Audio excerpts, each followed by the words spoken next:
Hello बच्चों, कैसे हो आप सब। मैं संजय कुमार सिंह, विज्ञान शिक्षक, राजकीय Husainabad inter college Lucknow, Doordarshan teaching के इस सत्र में आप सभी का स्वागत करता हूं। आज मैं आपको विज्ञान अध्याय 6 जैव प्रक्रम का भाग 2, जिसमें श्वसन के बारे में है, उसको पढ़ाऊंगा। तो चलिए शुरू करते हैं। बच्चों, अगर मैं आपसे पूछूं कि श्वसन किसे कहते हैं, तो आप लोगों का यही जवाब होता है कि हम सांस अंदर लेते हैं और सांस बाहर निकालते हैं, इसी को हम श्वसन क्रिया कहते हैं। लेकिन बच्चों, ये पूरी तरह से सही नहीं है। ये श्वसन क्रिया का सिर्फ एक भाग है। इसको हम बाह्य श्वसन कह सकते हैं। वास्तविक रूप से जो श्वसन होता है वो हमारी कोशिकाओं के भीतर होता है। बच्चों, हम सभी जानते हैं कि हमें विभिन्न कामों को करने के लिए ऊर्जा की आवश्यकता होती है, जैसा कि हमने अभी पिछले भाग में पढ़ा था। ये ऊर्जा हमको कहाँ से प्राप्त होती है, हम ये सब भी जानते हैं कि ऊर्जा हमें भोजन से प्राप्त होती है। तो ये ऊर्जा भोजन से कैसे प्राप्त की जाती है? तो ये ऊर्जा जो होती है वो भोजन के अणुओं को तोड़ फोड़ करके या उनका विखंडन करके प्राप्त की जाती है। तो भोज्य पदार्थों का विखंडन करके ऊर्जा उत्पन्न करने की क्रिया को ही हम श्वसन क्रिया कहते हैं। श्वसन कोशिकाओं में एकत्रित भोज्य पदार्थों, मुख्य रूप से ग्लूकोज, जो श्वसन क्रिया के लिए हमारा मुख्य पदार्थ होता है, भोज्य पदार्थ, वो ग्लूकोज होता है। और इस ग्लूकोज का ऑक्सीकरण करके ऊर्जा प्राप्त करने की क्रिया को ही हम श्वसन क्रिया कहते हैं। तो हम जो कुछ भी भोजन ग्रहण करते हैं, उस भोजन से ही हमको ऊर्जा मिलती है। आइए अब देखते हैं कि यह श्वसन कितने प्रकार का होता है। तो जैसा कि आप देख सकते हैं कि श्वसन 2 प्रकार का होता है। एक आक्सीय श्वसन, या इसको हम वायवीय श्वसन भी कहते हैं, और दूसरा अनाक्सीय श्वसन या अवायवीय श्वसन। आक्सीय श्वसन, इसको अंग्रेजी में एरोबिक रेस्पिरेशन भी कहते हैं। जैसा कि नाम से ही, इसके नाम में ही लगा है शब्द आक्सी। आक्सी से मतलब है ऑक्सीजन, यानी इस क्रिया के लिए ऑक्सीजन यानी O2 की आवश्यकता होती है। यानी ये क्रिया जो होती है वो ऑक्सीजन की उपस्थिति में संपन्न होती है। इसीलिए इस क्रिया को हम आक्सीय श्वसन या वायवीय श्वसन, यानी ये वायु में होती है, वायु में ऑक्सीजन होती है, तो इसलिए इसको वायवीय श्वसन भी कहते हैं, वायु की उपस्थिति में होने वाला श्वसन। तो ये क्रिया जो होती है वो ऑक्सीजन की उपस्थिति में होती है। पृथ्वी पर जीवों में अधिकतर यही क्रिया होती है। श्वसन क्रिया के लिए जीव इसी क्रिया पर निर्भर होते हैं, क्योंकि इस क्रिया में अधिक मात्रा में ऊर्जा उत्पन्न होती है। इस क्रिया में अधिक मात्रा में ऊर्जा हमको प्राप्त होती है, इसलिए ये क्रिया अधिक मात्रा में होती है। दूसरा श्वसन होता है अनाक्सीय श्वसन।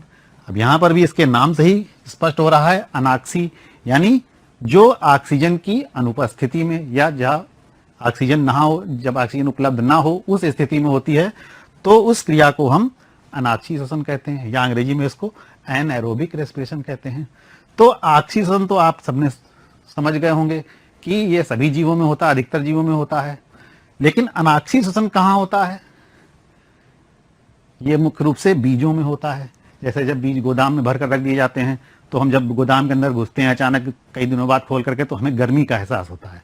तो उस कमरे के अंदर वो गर्मी कहाँ से आई? नेचुरली जो बीज उसके अंदर रखे हुए थे, या जो अनाज हमने रखा था, वो अनाज भी बीजों के रूप में ही होगा। तो वो बीज अंदर रखे हुए थे, तो उन बीजों ने श्वसन क्रिया की, क्योंकि जीवित रहने के लिए श्वसन तो करना ही है, क्योंकि बीज वो अंदर जीवित हैं। तो उस स्थिति में, क्योंकि कमरा चारों तरफ से बंद है, तो इसलिए वहां पर ऑक्सीजन की कमी है, या ऑक्सीजन बहुत कम मात्रा में है, या ऑक्सीजन नहीं है। तो इसलिए वहां पर जो श्वसन होता है, वहां पर वो अनाक्सीय श्वसन होता है। तो अच्छी तरह से समझ गए होंगे कि आक्सीय श्वसन और अनाक्सीय श्वसन क्या होता है। जो श्वसन ऑक्सीजन की उपस्थिति में होता है उसे हम आक्सीय श्वसन कहते हैं। जो श्वसन ऑक्सीजन की अनुपस्थिति में होता है उसे हम अनाक्सीय श्वसन कहते हैं। आशा है आपको अच्छे से समझ में आ गया होगा। अब हम देखते हैं कि इन दोनों में अंतर क्या क्या होते हैं। आक्सीय श्वसन में और अनाक्सीय श्वसन में क्या क्या अंतर होते हैं। तो पहला अंतर तो हमने परिभाषा में ही समझ लिया कि यह ऑक्सीजन की उपस्थिति में होता है और इसमें ऑक्सीजन की आवश्यकता नहीं होती है, या ऑक्सीजन की अनुपस्थिति में होता है। दूसरा अंतर बच्चों इसमें ये होता है कि इसमें ग्लूकोज का अणु जो होता है वो पूरी तरह से टूट फूट जाता है, यानी ग्लूकोज के अणु का पूरी तरह से विखंडन हो जाता है और इसीलिए इस श्वसन में अधिक मात्रा में ऊर्जा उत्पन्न होती है। जबकि अनाक्षी श्वसन में ग्लूकोज का अणु पूर्णतः विखंडित नहीं होता है। अनाक्षी श्वसन के अंदर ग्लूकोज का अणु का विखंडन पूरी तरह से नहीं हो पाता है, आंशिक रूप से हो पाता है, इसलिए इसमें कम मात्रा में ऊर्जा उत्पन्न होती है। इसमें कार्बन डाइऑक्साइड अधिक मात्रा में बनती है और इसमें कार्बन डाइऑक्साइड कम मात्रा में उत्पन्न होती है।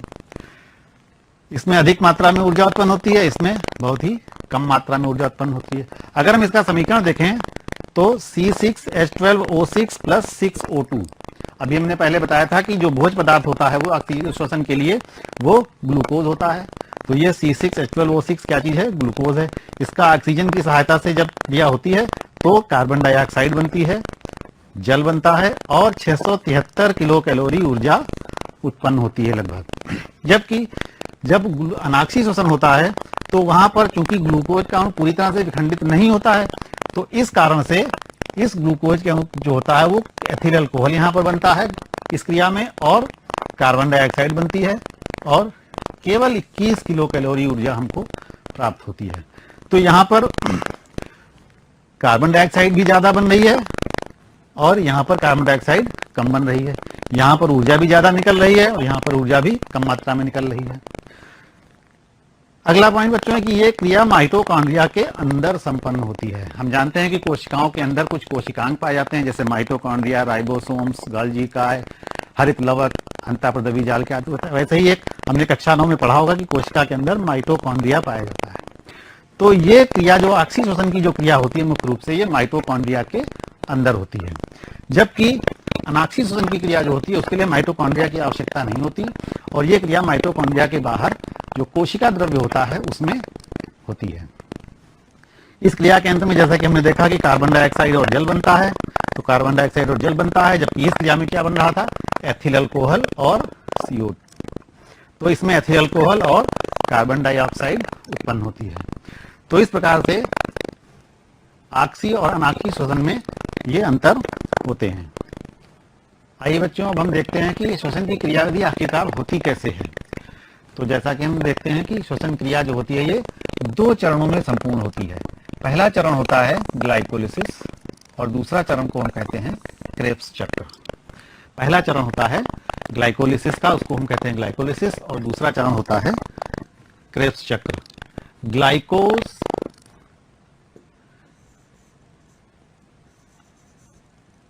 ग्लाइको शब्द का मतलब है ग्लूकोज और लिसिस का अर्थ होता है टूटना। अर्थात इस क्रिया में क्या होता है कि ग्लूकोज का अणु टूटता है। इस क्रिया में ग्लूकोज का अणु जो होता है वो टूटता है और उससे पायरुविक अम्ल नामक एक पदार्थ बनता है। इसके 2 अणु प्राप्त होते हैं। जैसा कि हम ग्लूकोज का सूत्र जानते हैं क्या होता है? C6H12O6। तो यहां पर हम देखते हैं कि कार्बन कितने हैं इसमें? 6। लेकिन जो पायरुविक अम्ल होता है उसमें कितने कार्बन होते हैं? 3। इसीलिए पायरुविक अम्ल के कितने अणु बनते हैं? 2 अणु। तो ग्लाइकोलिसिस की क्रिया में ग्लूकोज का अणु टूटता है और पायरुविक अम्ल के 2 अणु बनते हैं। बच्चों ये क्रिया कोशिकाओं में कोशिका द्रव्य के अंदर होती है। यह क्रिया कोशिका द्रव्य में होती है और इस क्रिया में ग्लूकोज से पायरुविक अम्ल का निर्माण होता है। दूसरी क्रिया है क्रेब्स चक्र की। तो क्रेब्स चक्र इसका नाम क्यों रखा गया? एक वैज्ञानिक थे हैंस क्रेब। उन्होंने इस क्रिया की खोज की थी, तो उन्हीं के नाम पर इस क्रिया को हम क्रेब्स चक्र कहते हैं। इस चक्र में क्या होता है कि इस चक्र में मुख्य रूप से जो पायरुविक अम्ल है जो ग्लाइकोलिसिस की क्रिया में बनता है, ये पायरुविक अम्ल इस बात पर, आगे की क्रिया इस बात पर निर्भर होती है कि अब इस पायरुविक अम्ल को ऑक्सीजन की उपलब्धता होगी या नहीं होगी।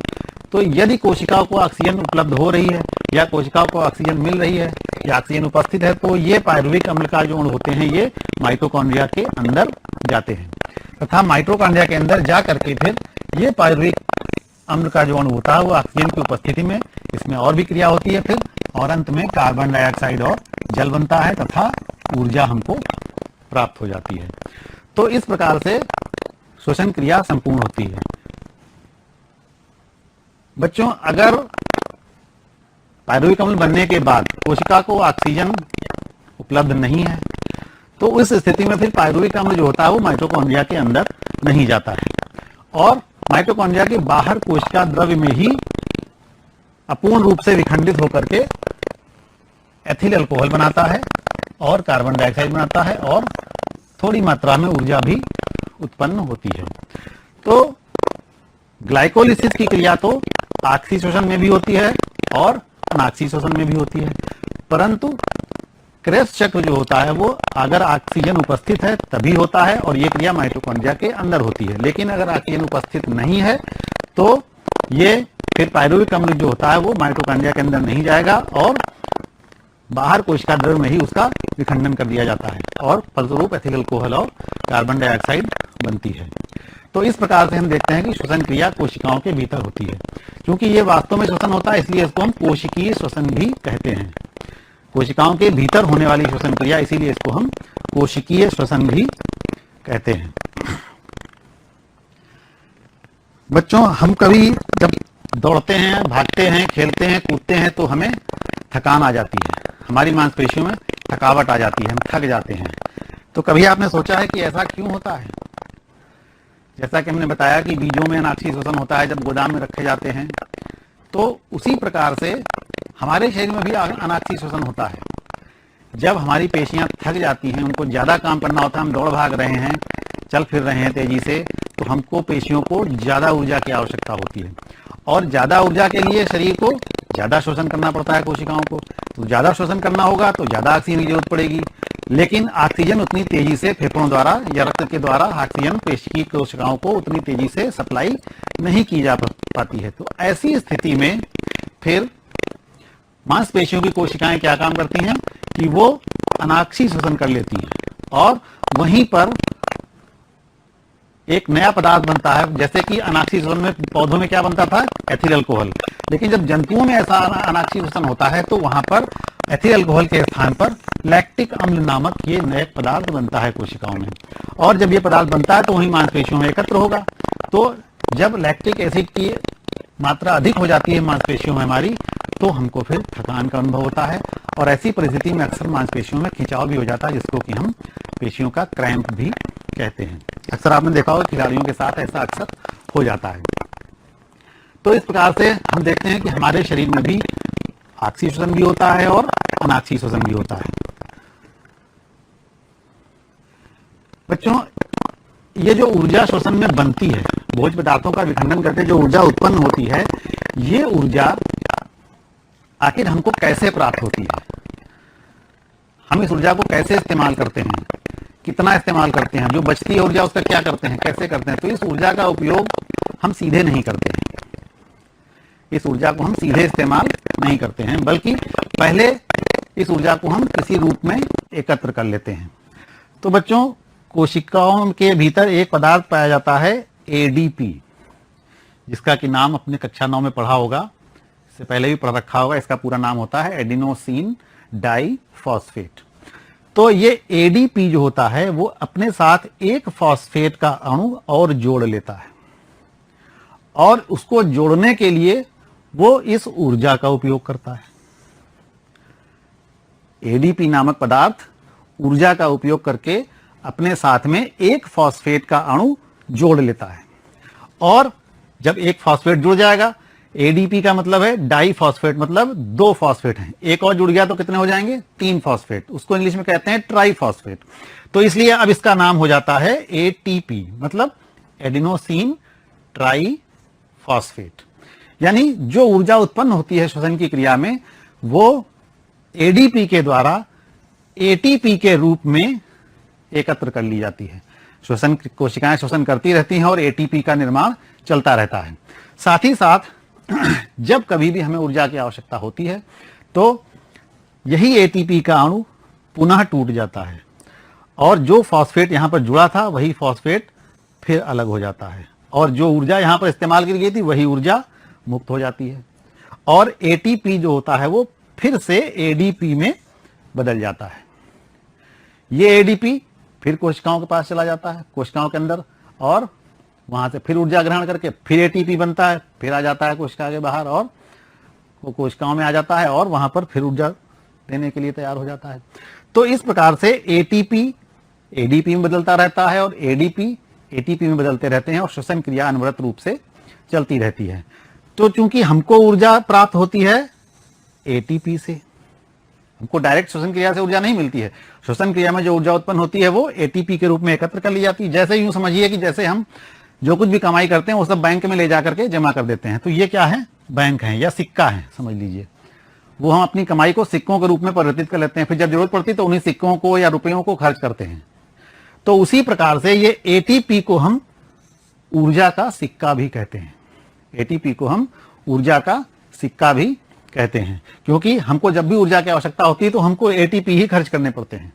जैसे हम कोई सामान खरीदने के लिए सिक्के खर्च करते हैं या रुपए खर्च करते हैं, उसी प्रकार से कोशिकाएं क्या करती हैं, एटीपी का खर्च करती हैं। तो इसलिए एटीपी को हम ऊर्जा जगत का सिक्का भी कहते हैं। तो आशा है अच्छे से आपको समझ में आ रहा होगा कि किस प्रकार से श्वसन क्रिया होती है और ये ऊर्जा का प्रयोग हम किस प्रकार से कर पाते हैं। बच्चों, पौधों में श्वसन क्रिया किस प्रकार होती है, तो श्वसन क्रिया के लिए हमें ऑक्सीजन की आवश्यकता होगी।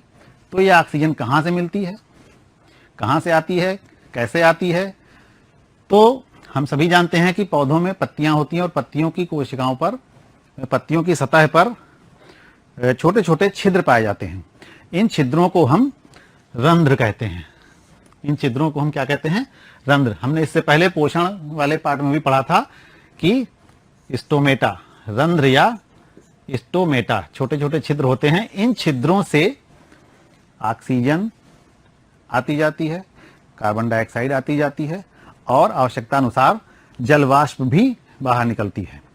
तो पौधों में श्वसन क्रिया के लिए जो ऑक्सीजन की आवश्यकता होती है वो वातावरण से प्राप्त होती है, और ये पौधों की कोशिकाओं तक कहां से पहुंचती है, वो पौधों की पत्तियों में जो उपस्थित रंध्र होते हैं उनके द्वारा होकर के ये पौधों की कोशिकाओं तक पहुंचती है और CO2 बाहर निकलती है। जब श्वसन क्रिया होगी तो उसके अंत में उत्पाद में क्या बनता है, CO2 बनती है। तो ऑक्सीजन का इस्तेमाल होता है और कार्बन डाइऑक्साइड बाहर निकलती है। तो ये कार्बन डाइऑक्साइड इन्हीं रंध्रों के द्वारा ही बाहर निकलती है। दिन के समय क्या होता है बच्चों, दिन के समय पौधा प्रकाश संश्लेषण भी करता है और श्वसन भी करता है। तो दिन के समय श्वसन के लिए ऑक्सीजन की आवश्यकता होती है और प्रकाश संश्लेषण के लिए CO2 की आवश्यकता होती है। तो श्वसन क्रिया में जो CO2 बनती है, कुछ मात्रा में वही CO2 प्रकाश संश्लेषण के लिए भी इस्तेमाल कर ली जाती है। तो दिन के समय जो रंध्रों से बाहर निकलती है CO2, उसकी मात्रा कम होती है, क्योंकि इसमें CO2 प्रकाश संश्लेषण के लिए दिन के समय इस्तेमाल कर ली जाती है। इसलिए दिन के समय इन रंध्रों से CO2 की मात्रा कम बाहर निकलती है। परंतु रात्र में क्या होगा, रात में सूर्य का प्रकाश नहीं होगा। सूर्य का प्रकाश नहीं होने के कारण प्रकाश संश्लेषण की क्रिया नहीं होगी, लेकिन श्वसन की क्रिया तो होगी, वो तो हर समय चलती रहेगी। तो इसलिए रात में कार्बन डाइऑक्साइड तो बनेगी ही, और बनेगी तो वो बाहर भी निकलेगी। तो रात के समय चूंकि कार्बन डाइऑक्साइड का इस्तेमाल बंद हो जाता है, इस वजह से रात में CO2 की मात्रा बढ़ जाती है। और ये CO2 हमारे लिए या अन्य जंतुओं के लिए कोई लाभदायक गैस तो है नहीं, हानिकारक गैस है। इसीलिए कहा जाता है कि रात में पेड़ों के नीचे नहीं सोना चाहिए। क्यों? उसका वैज्ञानिक तथ्य यही है कि रात के समय पौधों में केवल श्वसन क्रिया होती है, प्रकाश संश्लेषण की क्रिया नहीं होती है। हम भी लेटेंगे वहीं पर या वहां जाएंगे तो हम भी श्वसन क्रिया करेंगे, हम भी कार्बन डाइऑक्साइड का उत्सर्जन करेंगे, पौधा भी कार्बन डाइऑक्साइड का उत्सर्जन कर रहा है। तो पौधे के आसपास या पेड़ के नीचे कार्बन डाइऑक्साइड की अधिकता हो जाएगी, जो हमारे स्वास्थ्य के लिए हानिकारक होगी। इसीलिए कहा जाता है कि रात में पेड़ों के नीचे नहीं सोना चाहिए। तो आशा आपको अच्छे से समझ में आ गया होगा कि रात में पेड़ों के नीचे क्यों नहीं सोना चाहिए। चलिए हम आगे बढ़ते हैं। अब अभी तक हमने देखा कि पौधों में किस प्रकार से श्वसन होता था। अब हम देखते हैं कि जंतुओं में किस प्रकार से श्वसन होता है। जंतु भी श्वसन करते हैं तो उनके शरीर में भी अलग अलग प्रकार के अंग पाए जाते हैं। जैसे कि हम श्वास लेते हैं, जो वायु अंदर खींचते हैं वो नाक के द्वारा खींचते हैं, तो मनुष्य में नाक के द्वारा श्वसन होता है। एक कोशिकीय जंतु जो होते हैं वो, जैसे अमीबा, वो अपनी त्वचा से ही श्वसन कर लेता है। विसरण के द्वारा ऑक्सीजन उसके अंदर पहुंच जाती है, अपनी सामान्य त्वचा से ही कर लेता है। जो कुछ कीट मकोड़े होते हैं, कीड़े मकोड़े होते हैं, उनके शरीर में विशेष प्रकार के अंग पाए जाते हैं, उनको हम श्वास नलियां कहते हैं। ट्रैकिया इनको बोलते हैं। श्वास नली पाई जाती हैं, बड़ी बड़ी नलिकाएं श्वास नली पाई जाती है। जो केचुआ होता है उसके भीतर नेफ्रीडिया, वो केचुआ भी अपनी त्वचा से ही, क्योंकि उसकी त्वचा नम रहती है हमेशा, तो त्वचा के द्वारा ही श्वसन कर लेता है केचुआ। तो इस प्रकार से अलग अलग जंतुओं में अलग अलग प्रकार के अंग पाए जाते हैं जो वायु से या वातावरण से ऑक्सीजन ग्रहण करने का कार्य करते हैं। जो स्थल पर रहने वाले जंतु होते हैं वो वायुमंडल से ऑक्सीजन प्राप्त करते हैं, और जो जल में रहने वाले जंतु होते हैं वो जल में घुली हुई ऑक्सीजन का इस्तेमाल करते हैं। जैसे मछलियों को हम जानते हैं, मछलियों के शरीर में क्या होता है, गिल्स पाए जाते हैं जो ऑक्सीजन ग्रहण करने का, जल में घुली हुई ऑक्सीजन को ग्रहण करने का कार्य करते हैं। मनुष्य में हम सभी जानते हैं कि फेफड़ों के द्वारा श्वसन क्रिया होती है। तो बच्चों, अब हम आगे मुख्य रूप से मनुष्य में होने वाले, फेफड़ों द्वारा होने वाले श्वसन के बारे में ही अध्ययन करेंगे। जैसा कि ये चित्र आपको दिख रहा होगा, स्पष्ट है कि इसमें मनुष्य का श्वसन तंत्र दिखाया गया है, यानी इसमें कई अंग सम्मिलित हैं, तभी इसको श्वसन तंत्र कहते हैं। ये पूरे सभी अंग मिलकर के कोई एक ही काम को करते हैं, इसको कहते हैं श्वसन। तो इनमें कौन कौन से अंग शामिल होते हैं? एक नासाद्वार प्रमुख अंग है, फिर ग्रसनी श्वसन अंग है, फिर श्वास नली है, फिर श्वसनियां हैं, फिर श्वसनिकाएं हैं और कूपिकाएं हैं। तो ये मुख्य रूप से प्रमुख अंग हैं जो सभी मिल करके एक श्वसन तंत्र का पूरा निर्माण करते हैं।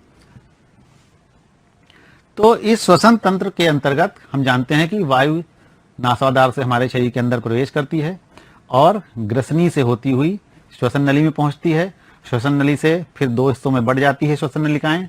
श्वसन नली जो होती है उसके दो हिस्से हो जाते हैं। हम जानते हैं कि हमारे दो फेफड़े पाए जाते हैं, तो ये दोनों हिस्से एक एक फेफड़े में चला जाता है। फिर आगे जाकर के ये श्वसनियां और महीन महीन शाखाओं में, पतली पतली शाखाओं में विभाजित हो जाती हैं, और इन शाखाओं को हम कहते हैं श्वसनिकाएं।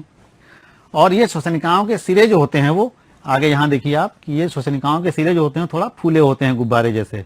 तो इन फूले हुए सिरों को हम कहते हैं कूपिका या एल्वियोलाई। तो ये जब वायु नाक से प्रवेश करती है तो इस पूरे रास्ते से होती हुई फेफड़ों के अंदर।